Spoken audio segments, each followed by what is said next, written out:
Well, the image is one thing, and a human being is another, you know. It's very hard to live up to an image, I'll put it that way. Elvis Presley was a legend of contrasts, an electrifying icon whose fame burned fast. While he ruled as the king of rock and roll, behind the crown was a man who held grudges tightly. Say the wrong thing or steal his spotlight and you'd feel his wrath. In this video, we reveal 7 stars who ended up on Elvis's bad side. Some crossed a line, others crossed his path, and a few, they didn't even know what hit them. The first person on our list was supposed to be Elvis's most loyal ally, but behind the scenes, he was bleeding him dry. What looked like trust was betrayal, and the king never saw it coming. Colonel Tom Parker. Elvis Presley was one of the most famous and beloved entertainers in history. His voice, charm, and style made him a legend. But behind the scenes, his life was deeply affected by one man, his manager, Colonel Tom Parker. Their relationship was full of ups and downs.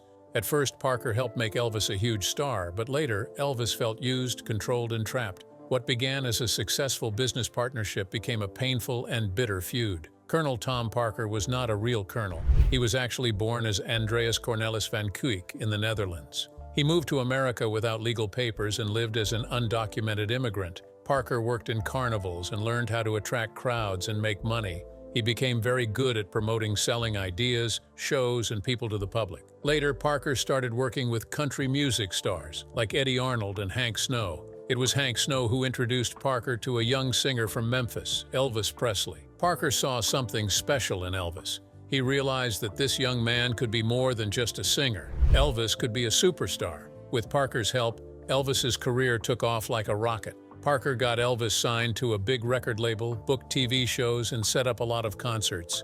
Elvis's fame grew very fast. Parker made sure Elvis's face was everywhere, on lunchboxes, posters, board games, toys, and even trading cards. Parker was very smart about marketing. He created the image of Elvis the King and sold it to the world. In many ways, he made Elvis a cultural icon, but Parker didn't do all this for free. He took 50% of everything Elvis made, which was way more than what most managers took. Usually, managers only got 10 to 15%.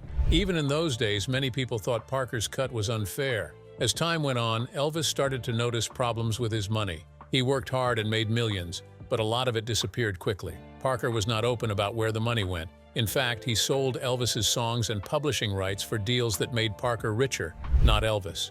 Elvis also found out that some of his songs weren't registered properly for royalties. That meant Elvis wasn't getting paid fully every time his songs were played or sold. All of this made Elvis feel betrayed and used. He had trusted Parker like a family member, but now he was realizing the price of that trust. Another problem was how much control Parker had over Elvis's life. He made almost all the decisions about Elvis's career, what movies he made, what concerts he did, and even where he could travel. Elvis wanted to tour the world and perform for fans in other countries, but Parker always said no. Many believed the real reason was that Parker didn't have a U.S. passport. Since he had no legal papers, he feared that if he left the country, he wouldn't be allowed back in. So, to protect himself, he kept Elvis from performing overseas, even though it would have made Elvis even more famous. This caused growing frustration. Elvis felt like he was living someone else's dream, not his own. Even though Elvis stayed loyal to Parker for many years, the anger began to build. He started to talk more openly about how unhappy he was with Parker's control. He told close friends that Parker was hurting his career. At one point, Elvis even told Parker he was fired, but Parker didn't walk away. Instead, he gave Elvis a huge bill, asking to be paid for every deal he had made for Elvis over the years. The bill was in the millions. Parker claimed he would leave if Elvis paid that amount. Elvis, tired and confused, let Parker stay. He didn't want a legal fight, and part of him still felt a sense of loyalty. When Elvis died in 1977, fans all over the world were heartbroken. But Parker didn't seem sad. He showed up at Elvis's funeral, wearing a Hawaiian shirt and baseball cap, looking more like he was going to a picnic than mourning a friend. Soon after, Parker convinced Elvis's father, Vernon Presley, to give him control of Elvis's music and movie rights. He saw Elvis's death as another way to make money, but not everyone trusted Parker anymore. After Vernon Presley died, Elvis's ex-wife Priscilla Presley and other members of the Presley estate began looking into Parker's business deals. What they found shocked them. Parker had been mismanaging Elvis's money for years. The estate took him to court. In 1983, Parker agreed to a settlement. He was paid $2 million, but he had to give up all rights to Elvis's music and recordings and could not earn any Elvis-related money for 5 years. This was the beginning of the end for his connection to Elvis's legacy. Despite all this, Parker still showed up at Elvis events. Priscilla allowed it because Parker had been such a big part of Elvis's life, even if their relationship was messy. The next person believed he was superior to Elvis in every way. Whether driven by envy or pure jealousy, he never missed a chance to criticize the king, Frank Sinatra. At first glance, you might think that Frank Sinatra and Elvis Presley would have gotten along. After all, they were both famous, successful, and adored by millions. They each changed music in their own ways and became legends. But when Elvis burst onto the scene in the 1950s, the two stars were on very different sides of a big musical divide. In those early years, instead of being friends, they were caught in a war of words. Their different styles and opinions about music and about what it meant to be popular put them at odds. But time has a way of changing things, and eventually they found common ground and mutual respect. In the 40s and early 50s, Frank Sinatra was the king of American music. Known for his smooth voice and romantic ballads, he was part of what people called the old guard singers like Bing Crosby, Perry Como, and Dean Martin. These men wore suits, sang with big bands, and followed traditions that had been around for decades. Then came Elvis Presley, the young man from Memphis who sang rock and roll, a new kind of music that felt wild, rebellious, and full of energy. With his swinging hips, loud guitars, and electric stage presence, Elvis captured the hearts of teenagers across America. To Sinatra and his generation, Elvis's music wasn't just different, it was dangerous. In 1957, Frank Sinatra didn't hold back when sharing his opinion of rock and roll. In a French magazine interview, he said, "Rock and roll is played and written for the most part by cretinous goons. It is the martial music of every side-burned delinquent on the face of the earth. This rancid-smelling aphrodisiac I deplore." That was harsh, and the insult seemed aimed straight at Elvis, who was the face of rock and roll at the time. Sinatra wasn't alone in his views. Many adults in the 50s thought rock music was corrupting America's youth. They didn't like the dancing, the loud guitars, or the passionate way Elvis performed. To them, rock and roll was wild, loud, and immoral. Elvis didn't lash out, but he didn't let Sinatra's insults slide either. He calmly stood up for himself and his fans. In a respectful response, Elvis said Frank was clearly mistaken. After all, he was once part of a trend too. Elvis didn't see how today's youth could be called immoral. He loved the music and believed many others did too. After that exchange, the relationship between Elvis and Sinatra stayed cool and distant. Elvis didn't speak badly of Sinatra in public, but he didn't warm up to his music either. He felt dismissed by someone he might have admired. Sinatra, for his part, continued to keep his distance from the rock and roll scene. Their feud wasn't loud, but it was clear. They were two giants of music, standing on opposite sides of a cultural shift. Everything began to change in 1960. Elvis had just returned from his service in the U.S. Army, and he was ready to make a comeback. Frank Sinatra invited him to appear on a TV special called The Frank Sinatra Timex Show, Welcome Home Elvis. To many, it was a surprise. After years of distance, why was Sinatra inviting Elvis? Some say it was smart business. Sinatra knew Elvis's appearance would bring in a huge audience. Others believe it was a sign that Sinatra was finally willing to recognize Elvis's importance in music. Whatever the reason, Elvis said yes. The special aired on May 12, 1960, and showed the two stars performing a duet medley. Elvis sang Sinatra's song Witchcraft, and Sinatra sang Elvis's Love Me Tender. They smiled, joked, and sang together in a way that showed mutual respect. After the Timex special, the feud between Frank and Elvis faded. While they never became best friends, they treated each other with respect. They crossed paths from time to time and spoke politely of each other. In fact, Elvis once said that he hoped to have a long, successful career like Sinatra's. He admired how Sinatra had remained relevant for decades, constantly evolving and finding new audiences. Sinatra, in turn, came to appreciate what Elvis had done for music, especially as rock and roll continued to grow and shape the industry. He may not have liked it at first, but he couldn't ignore the king's power and talent. The next on our list wasn't just one person, it was an entire band. Bold and hungry for the crown, they didn't just admire the king, they wanted to replace him. The Beatles. Elvis Presley and the Beatles were two of the biggest music names of the 20th century. They both changed music forever and had millions of fans all over the world. You might think that two music giants like them would become great friends, or at least share a bond based on mutual respect. But their relationship was more complicated than that. While there was no big public fight between Elvis and the Beatles, there was some awkwardness, quiet tension, and even a bit of jealousy, especially from Elvis's side. They only met once, and though they made music together during that meeting, it never led to a friendship. In fact, Elvis later said some negative things about the band that hurt the Beatles deeply. In 1958, Elvis had to pause his career to join the U.S. Army. While he was gone for 2 years, a new music wave started growing in the UK, a band called the Beatles. Like Elvis, the Beatles won over a young audience. By the early 60s, they were exploding in popularity, not just in Britain but all over the world. When they arrived in America in 1964, their fan base grew fast, and some people started calling it Beatlemania. Elvis, once the king of popular music, was now facing new competition. The only time Elvis and the Beatles met was in August 1965. The Beatles were on their third U.S. tour and were invited to Elvis's mansion in Bel Air, California. They were very excited. After all, they had grown up loving Elvis. John Lennon even said, "Without Elvis, there would be no Beatles."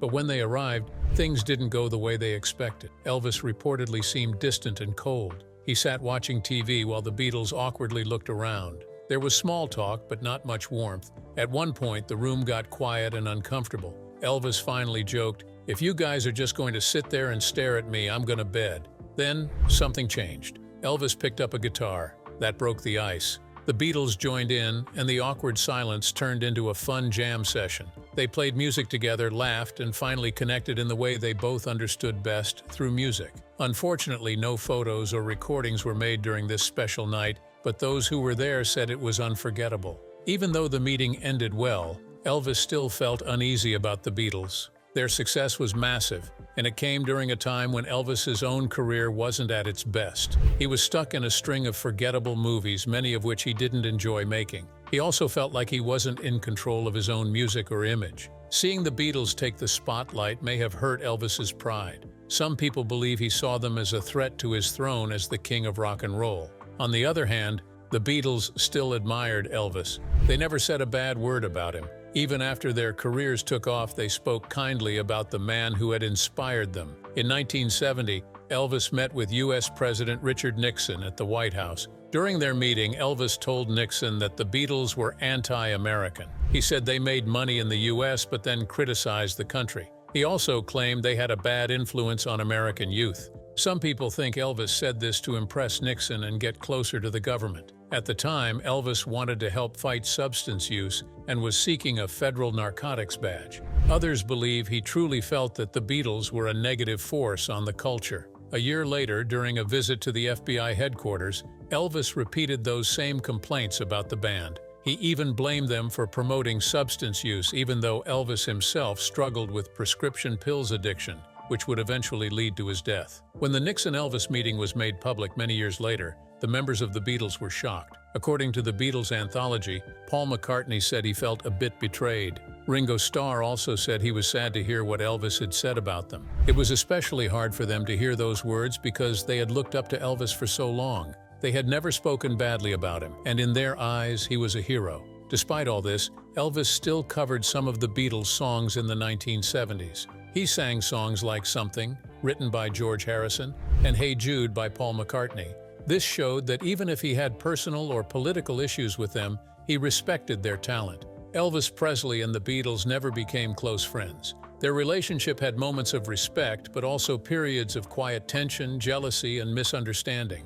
While that was the case, the next began as a friendship, but what once felt like loyalty quickly turned into betrayal, leaving behind nothing but silence and suspicion. Jerry Lee Lewis. Elvis Presley and Jerry Lee Lewis were two of the biggest names in rock and roll. Both came from the American South, both loved music deeply, and both changed the world with their voices, their stage moves, and their rebellious spirit. But even though they were part of the same musical family, their relationship was never easy. They started out as friends, laughing and singing together in the early days at Sun Records, but over time things changed. Fame, jealousy, and hurt feelings got in the way. One night in 1976, things came to a head at Graceland, Elvis's Memphis mansion. That night ended with police, a pistol, and a broken friendship. In the 50s, Sun Records in Memphis was the heart of something brand new: rock and roll. Elvis Presley, Jerry Lee Lewis, Johnny Cash, and Carl Perkins were young men with dreams, and they all found their voices there. In fact, there's a famous photo called the $1 Million Quartet,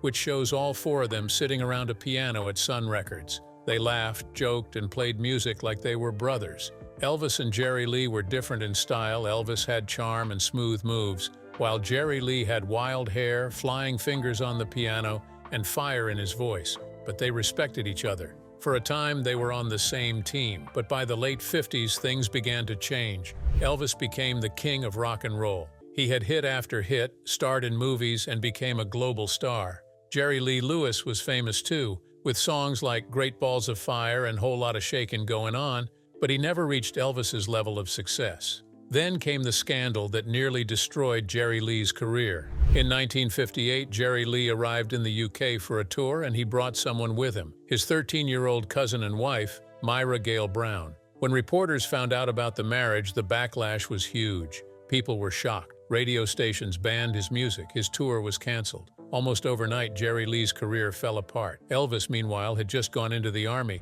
but his fame only grew. Jerry Lee started to feel the pain of being left behind. Deep down, he began to resent Elvis, the friend who had gone on to rule the world, while Jerry Lee was mocked and shunned. Over the years, Jerry Lee Lewis didn't always hide his bitterness.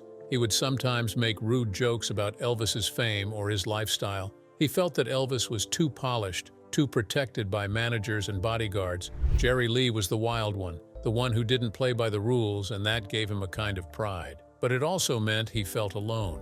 Even though he still respected Elvis's talent, Lewis couldn't help but see him as a rival. That rivalry grew as the years went on. By November 1976, Jerry Lee Lewis had been drinking at a nightclub in Memphis. He was angry, tired, and emotional. According to some reports, Elvis had called him earlier that night, inviting him to come over. But something got twisted in Jerry Lee's mind. Maybe it was the alcohol or the weight of the past. Late that night, he drove to Graceland in his Lincoln Continental. In the car with him was a loaded .38 pistol. When he arrived at the gate, he accidentally smashed into it. Elvis's cousin, Harold Lloyd, who was guarding the property, was startled. Then Jerry Lee reportedly yelled something like, "Come out and we'll soon find out who's king." The moment was chaotic. Elvis, who had become more reclusive in his final years, was watching everything from inside. He told his guards to call the police. When the officers arrived, they found the gun, and Jerry Lee was arrested for public drunkenness and carrying a firearm. To Jerry Lee, it was a betrayal. He later said the cops asked Elvis, "What do we want them to do?" And Elvis told them, "Lock him up." That hurt his feelings. After that night, Elvis and Jerry Lee never truly spoke again. Elvis was reportedly shaken by the visit, and Jerry Lee was left feeling confused and hurt. He had once thought they were close, but that night showed how far apart they had grown. The next artist boldly stood her ground, refusing to let even Elvis Presley claim her song, Dolly Parton. The story of Dolly Parton and Elvis Presley is not one of anger or conflict, but of respect, tough choices, and the business realities of the music world. At the heart of it lies a song, "I Will Always Love You," a simple, emotional ballad that would become one of the most iconic songs in music history. But behind its success is a moment that changed everything for Dolly and left fans wondering what could have been. In 1974, Dolly Parton wrote "I Will Always Love You" as a farewell to her mentor and singing partner Porter Wagoner. It was filled with love and gratitude, a gentle goodbye that deeply resonated with listeners. The song became a no-one-country hit and held deep personal meaning for Dolly. She saw it not just as a creative work, but as a key to her financial future, her retirement fund, as she once called it. Not long after the song's release, Elvis Presley heard it and expressed a strong desire to record his own version. For Dolly, this was a dream come true. Elvis had been a hero to her growing up, and the idea that he wanted to sing her song felt like the highest compliment. She was thrilled and couldn't wait for it to happen. However, things took a turn when Elvis's manager, Colonel Tom Parker, entered the picture. Parker had a strict policy.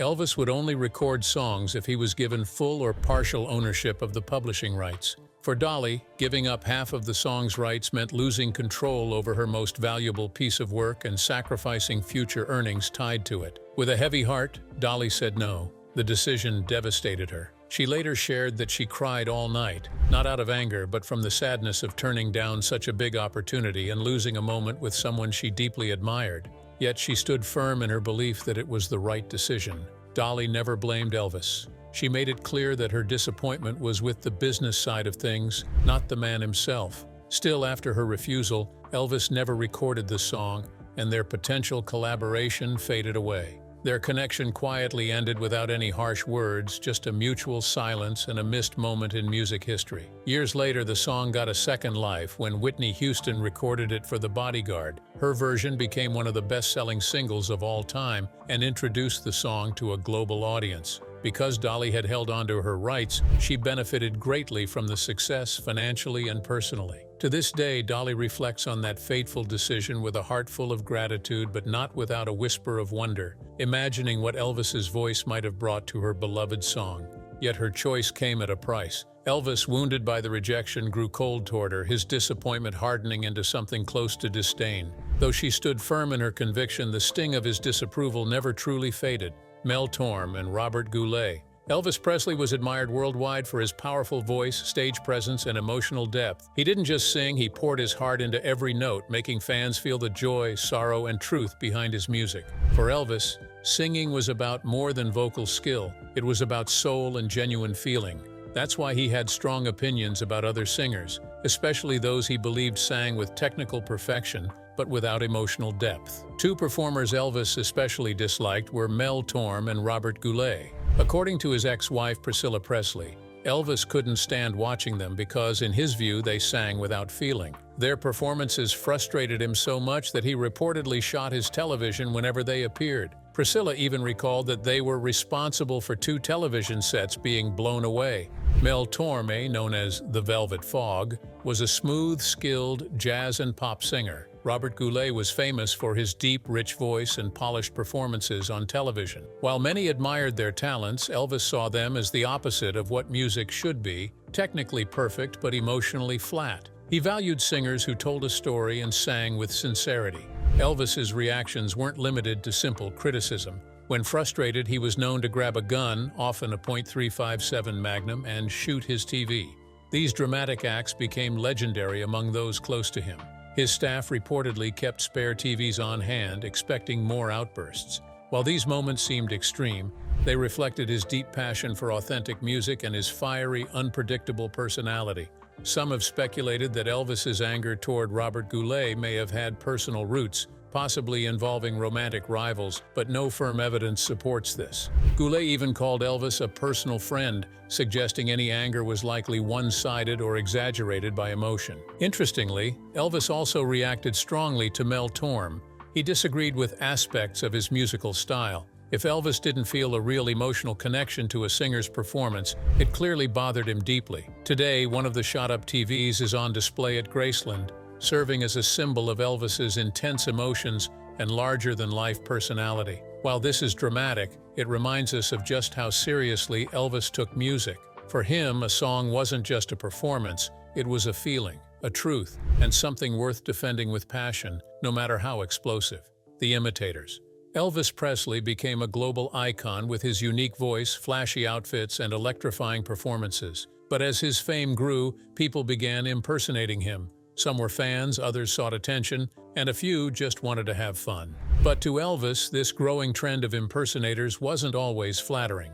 Elvis first noticed imitators in the 50s, early in his career. At first, it may have seemed like a tribute. People copied his hair, voice, and movements, adding excitement to the new world of rock and roll. But as time went on, impersonators became more extreme and sometimes more disrespectful. By the 60s and 70s, Elvis had become the king of rock and roll. However, many impersonators started to act silly, wear cheap costumes, and exaggerate his style. Some mocked his appearance or treated his music like a joke. Privately, Elvis was bothered by this. According to those close to him, he saw some impersonators as vulgar distractions that made fun of his life's work. Though he didn't often speak about it publicly, friends said he would turn off the TV or walk out if he saw one on screen. In his final years, Elvis was battling health problems and emotional struggles. Seeing people act like him while he was still alive, often in unflattering ways, hurt deeply. It felt like people were writing him off before he was even gone. However, after Elvis's death in 1977,